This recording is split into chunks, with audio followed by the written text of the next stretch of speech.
Good morning from NASA's Johnson Space Center. This is Mission Control Houston. You're looking at the International Space Station Flight Control Room.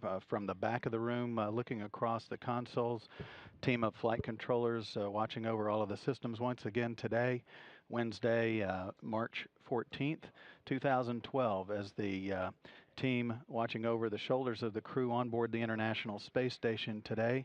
The flight director on duty once again for the shift is Royce Renfrew. He's overseeing this team, which has been on console since about 7 o'clock this morning. The team will support the International Space Station Expedition 30 crew until about 3:30 this afternoon Central Time.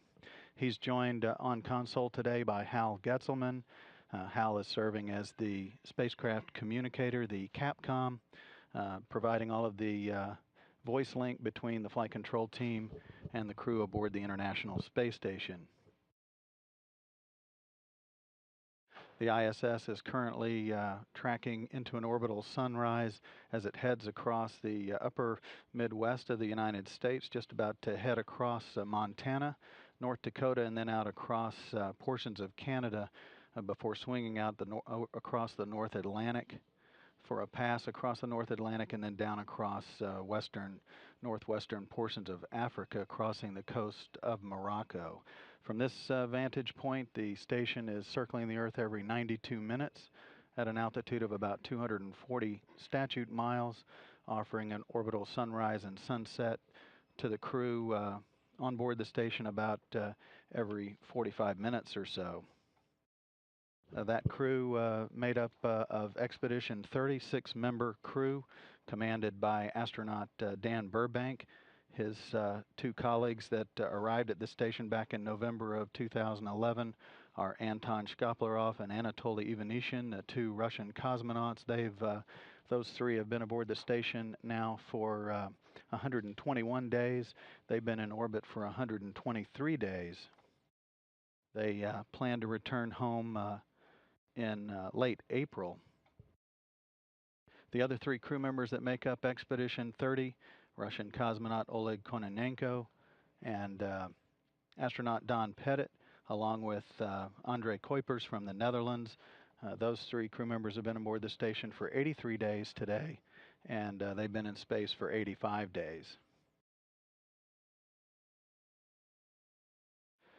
Commander Dan Burbank is spending his day working with Robonaut in the U.S. laboratory Destiny, following Tuesday's groundbreaking efforts by Don Pettit, who was assisting with some upgrades to the humanoid robot's systems, and also watching as R2 signed Hello World as part of its checkout.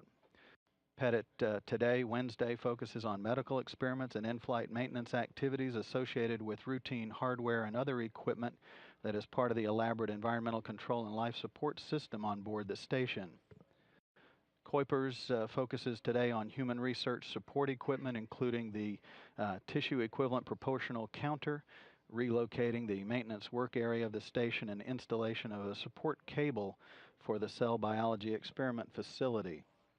The three Russian cosmonauts have conducted routine maintenance checks in the Russian segment of the station today, and they've evaluated their orthostatic stability utilizing the lower body negative pressure device. They've also spent some time reconfiguring the communication system in the mini research module 1, known as Rassvet, which is the Russian word for dawn. So all of that activity translates into a busy Wednesday aboard the International Space Station for the Expedition 30 crew. They will wrap up their day and head to bed about 4:30 in the afternoon Central Time. Their typical day begins with a wake-up call on board about 1 a.m. So a busy day for the crew, and they again will talk to their flight control team later this afternoon to wrap up all the activities that they completed throughout the day as usual. This is Mission Control Houston.